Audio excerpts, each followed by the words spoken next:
Welcome back, or if it's your first time, welcome to Keep It a Secret Home and Garden. What I'd like to share with you today, for you giant pumpkin growers that are new, is some vine patterns, some specific. We're going to discuss the pitchfork. We're going to discuss using tertiaries, where you can grow tertiaries, where it's allowed, and explain a little bit more about the simple laying out the pattern. I see there's a lot of confusion with that. Today I'm in front of my local True Value Hardware, Curtain Lumber and Holly, a little mom and pop shop that I like to shop at. I like to discourage people from going to all the big box stores and go to your local stores and shop the local mom and pop shops. And check out my playlist, Bubbas Fix It Tips. A lot of good 40 years experience in the home and garden field I'm sharing with the world. So please join us today. And remember, hit that like button, turn on your notifications, and subscribe to the channel. I want to thank you, and thank you very much. Please join us today. And also, we will be going to Frank and Eri's. I'm going to link this video to Frank and Eri's patch tour that I put out last week. Check that out, because I will be referring to that in these videos, going to Frank and Eri's, and that's what I'm talking about, linking it back. We're linking it back, so please join us today. All right, thank you very much.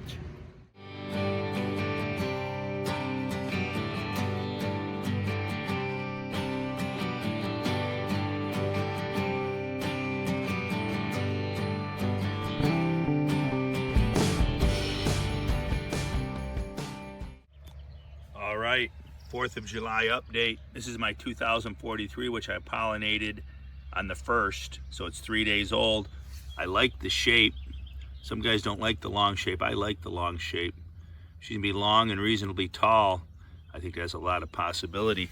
In the 2043, I like that it has the potential to go 500 inches. It could easily grow a 500-inch pumpkin. The genetics are there.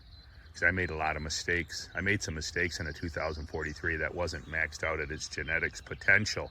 Always keep in mind, a seed, just because a guy grows a 2,400 pound pumpkin, a 2,200 pound pumpkin, a 2,000 pound pumpkin, it doesn't mean that that was at its max, that they had everything perfect and that's the maximum genetics on that seed. It's highly unlikely that they did everything right. So that seed probably has a lot more potential than what it produced for them. So that's the way I'm looking at the 2043. I think it has the potential to grow a 3,000 pound pumpkin. It just never was grown by heavy hitters because it didn't go heavy to the chart. To be honest with you, it got mismeasured by a couple of inches.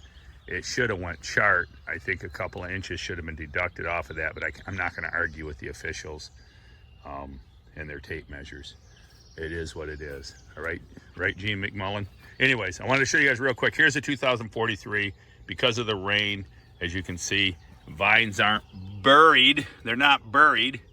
And here, I can show you really, if you guys are scratching your head, some of you wondering what a pitchfork really is. Here's a pitchfork. Right here you go. This is your pitchfork.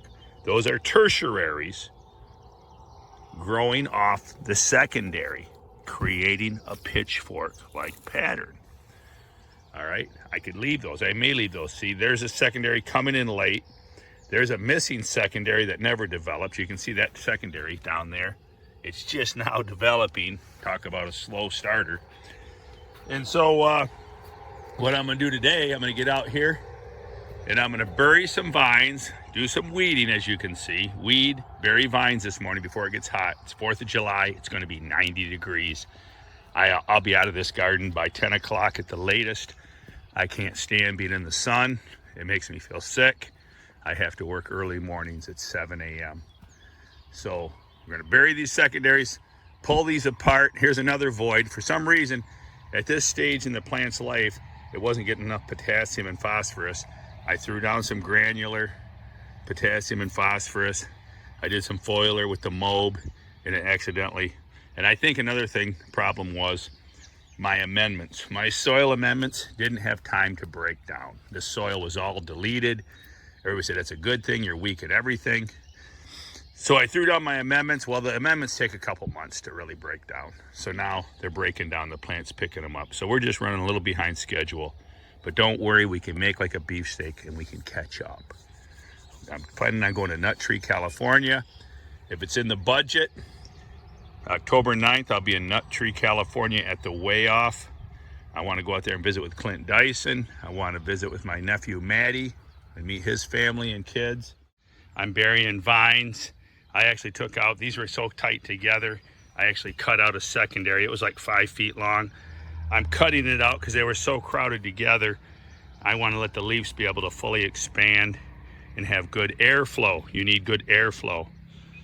All right, under the canopy. This will be a good plant for that. They're not overcrowded. I got them spaced out, just kind of the way it happened. But here is a tertiary, which is a fancy $12 word for your third vine coming off the secondary. It's coming off the secondary. I'm gonna hook that back, that tertiary, and let it fill in that void, all right? Those secondaries never developed. You can see up there, it's just tiny. So that's gonna fill that in. So you don't have to do this, okay, man, there can't be no tertiaries. Yes, you can use tertiaries to fill in voids. The whole point is we don't have a big pile of spaghetti, vines on top of vines that aren't tap rooted in. Every leaf node and vine should be able to tap root in and pull in nutrients for the plant. If a leaf is not tap rooted in, you can consider it a liability. You want it to be able to touch the ground and tap root. What I'm also going to do here real quick, I don't want to get too long-winded, I am going to cut this off right here. I made a decision. I'm a gambler. I'm going to deadhead this.